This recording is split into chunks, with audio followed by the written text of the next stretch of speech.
Hi guys, welcome to my channel. My name is Annie and on my channel I'll be doing DIY, crafting and cooking.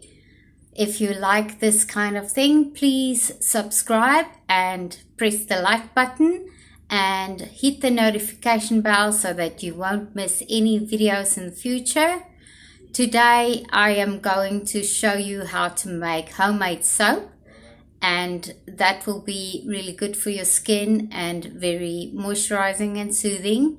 So if you have sensitive skin, or if you want to try something new, if you want to make it for gifts for family and friends, this is a good way to start. This is a basic Bastille soap, and I will be going through the equipment you need, the safety procedures you need to follow, and the ingredients that you need to make this soap.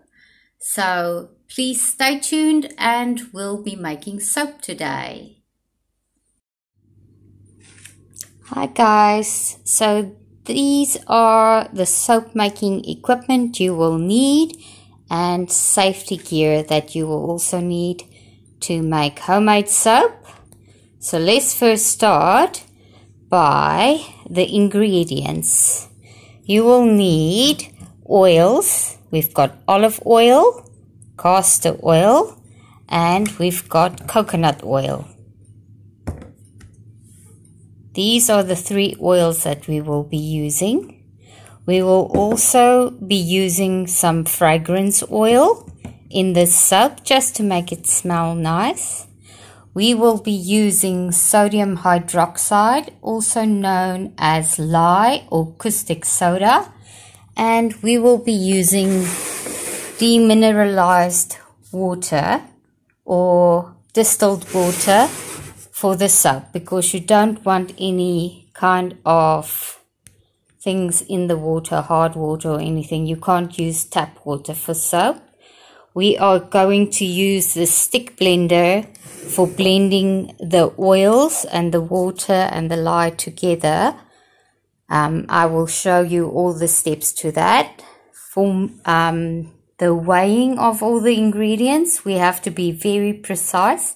So I'm using a digital scale, and I'm also using safety glasses for if anything splashes into my eyes. I'm covered for that. I'm using gloves, and I've got long sleeves on so that my arms are protected as well. It's very important to keep an eye on the temperature of the soap. So I'm using this digital thermometer that can do either Fahrenheit or Celsius. And I'm also using this candy thermometer for the lye solution to keep an eye on the temperature for that. We will use a bucket for the oils. We're going to melt the coconut oil in this bucket and also put the castor oil and the olive oil and bring it to room temperature. We will be measuring the distilled water in this container. It needs to be a heat-proof container. I'm using this Pyrex container for that, because the lye or the sodium hydroxide will be going into the water and it will heat up to very hot, like 200 degrees Fahrenheit, and that's really hot, and you don't want plastic melting with that heat. So, and you will need some kind of spoons to stir it and to scoop it out, and also for the oils to stir it, and also after the soap is mixed to scrape it out into your molds. So for your soap molds, I've already lined my wooden soap mold that I really like to use. This is a homemade soap mold that I made. You can also use silicone molds like these. I bought this off Fish Pond or Amazon. I'm not sure. I can't remember. But these make little hand soaps. It's not really huge soap bars. If you would like a more chunky soap, you can always go for something like this. These come out like little flowers. They are quite beautiful, especially if you're using colors in your soap mix. Then you can make quite nice soaps with those, and it makes really great gifts. You can use anything from plastic containers to cardboard boxes and line them and use them for soap molds. It's not hard, and I've made a video on how to line your soap mold so you can use it for curing your soap, and you can check that video on my channel. And for today I will be showing you how to make a basic Bastille soap, and it is chemical free and very good for your skin and very moisturizing. So let's get cracking.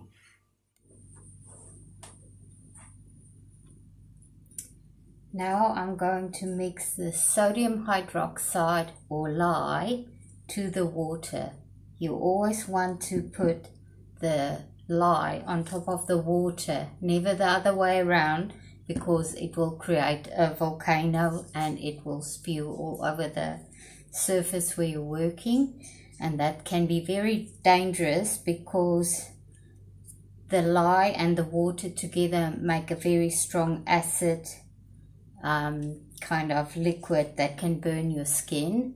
If you ever get any lye solution splashed on you, you should pour vinegar over it to neutralize the acid and to stop the burn. That will help, and seek medical attention. But we are being careful. We're wearing gloves, we are wearing long sleeves, and also I am wearing my protective glasses to make sure that there will be no injuries, and I will be working very carefully, pouring it little by little into the water.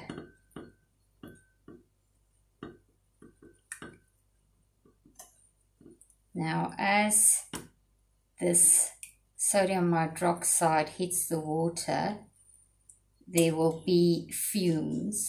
So you want to do this in a well-ventilated area. I'm doing it in front of an open door that leads outside, so I've got lots of fresh air coming in, and the windows are open because this does make quite a potent fume that can make you cough, and you don't want to breathe that in. And you want to get every little bit of the sodium hydroxide out to put in the water, because you measure it very precisely. Now, as the crystals dissolve, the liquid will heat up and there will be fumes. So do not breathe over the fumes. Just stand back and let the fumes just go. And try not to breathe it in. Now you want to stir the solution until you feel no more granules at the bottom, and the water will turn clear once everything is dissolved, and once the water cools down to room temperature. It will be a little bit murky until it starts cooling down. Just make sure you keep stirring very carefully and dissolve all the crystals in the water. This might take a little bit of time, but just be patient and keep stirring.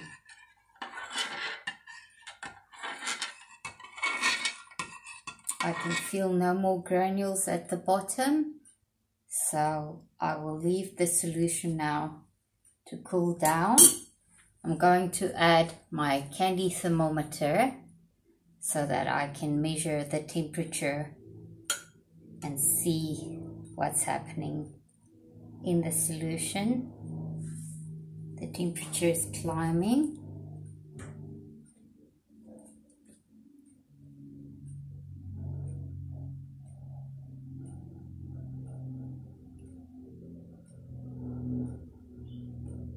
And it looks to be at the moment 160 degrees Fahrenheit.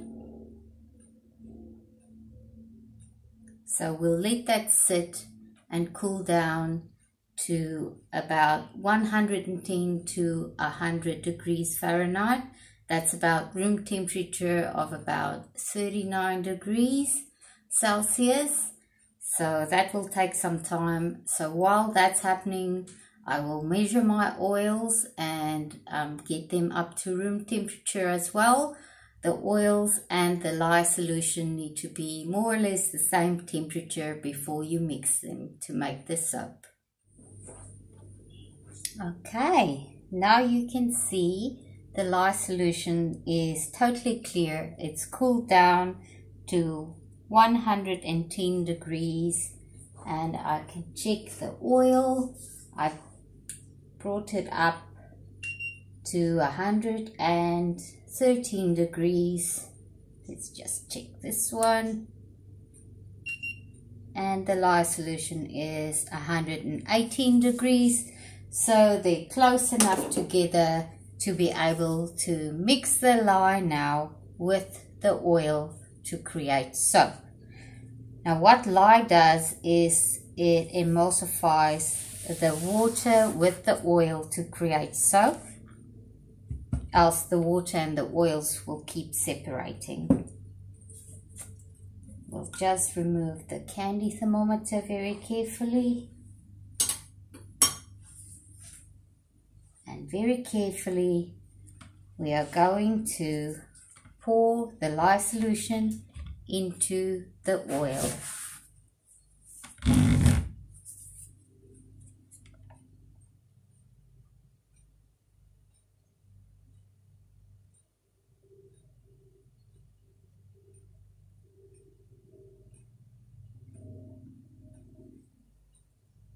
Make sure we get every single little drop. Now this is where our stick blender comes in handy. We first burp the stick blender to get rid of all the bubbles and start mixing it just gently with our hand.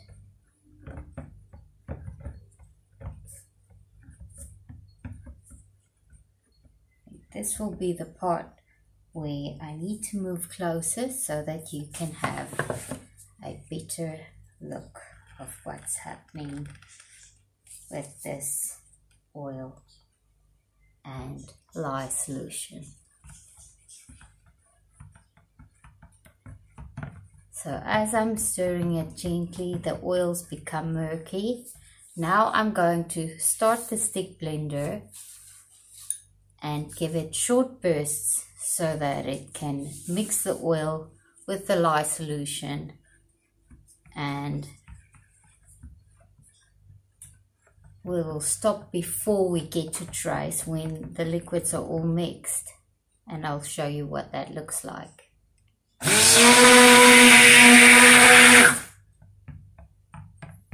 So now the oil is turning a creamy white color, a little bit yellow.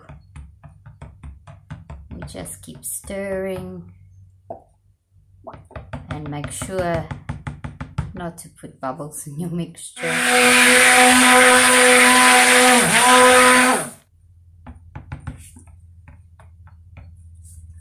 And once you can't see the oil separating from the liquid,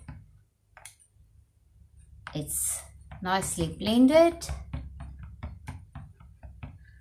This is the time, if you're using essential oils or fragrance oils, to add that to the soap mixture. Make sure your soap molds are ready, because once you get to trace, you will quickly have to pour the soap mixture into your molds so that it can cure, because it does get thick quite quickly.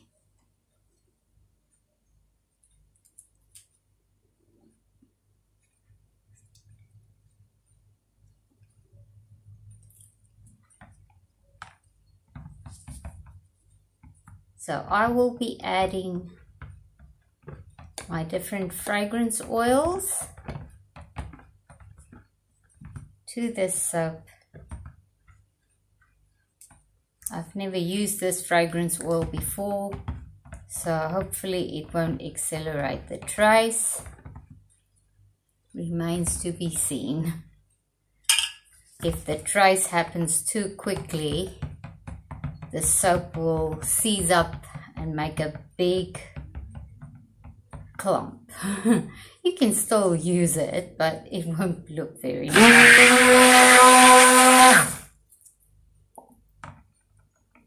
So now we just mix it up, and I will show you as soon as we get to trace. We're coming really close. Trace is when it thickens up and you can see little lines on the mixture.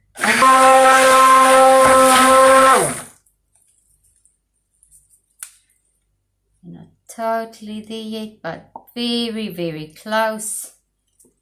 We just want to make sure that all the fragrance and essential oil is mixed into this soap, so it's nicely evenly distributed.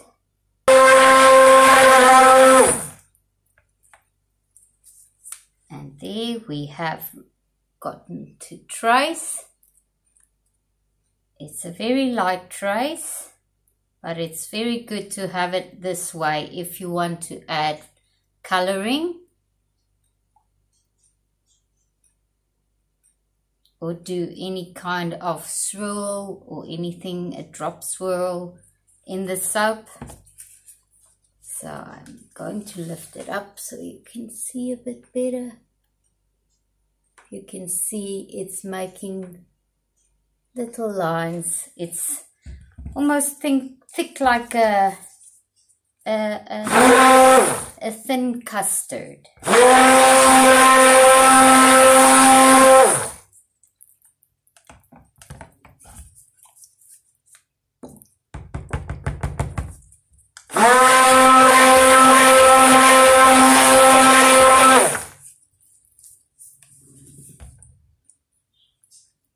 If you can see the lines forming on the soap, and it is now ready for pouring.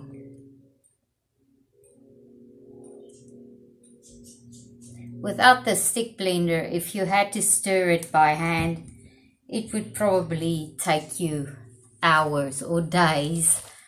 So the stick blender is very handy to have. What I'll do is I'll pop the mold over here so you can see,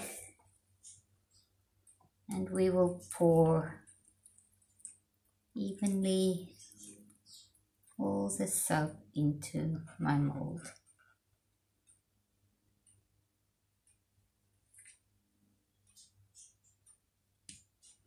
And this is where the spatula comes in handy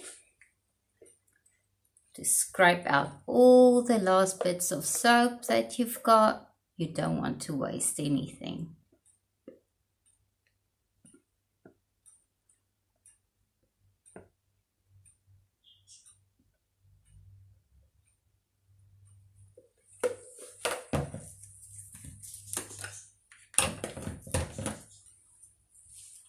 Once that is done, your soap's in the mold, you just give it a bit of a tap.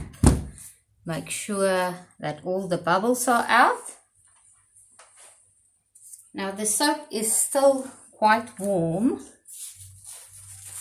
and we want to keep it warm while it's curing over a 24-hour period, so the soap can harden. So for this, I've created a little lid for my soap mold out of cardboard that I covered in plastic so that if it gets soap on, you can just wipe it off. And then after that, I will cover the soap mold in towels so that it can cool down very slowly. So you want your soap to cool down overnight very slowly, and that will cause the soap to form a gel that will make your soap very nice, and it will make it a good quality soap as well. It will look beautiful and it will be moisturizing to your skin. So we are going to leave this soap mold for 24 hours to set. And once that 24 hours is over, I will bring you back and we will unmold the soap together and cut it and see what we've got. Thank you for watching.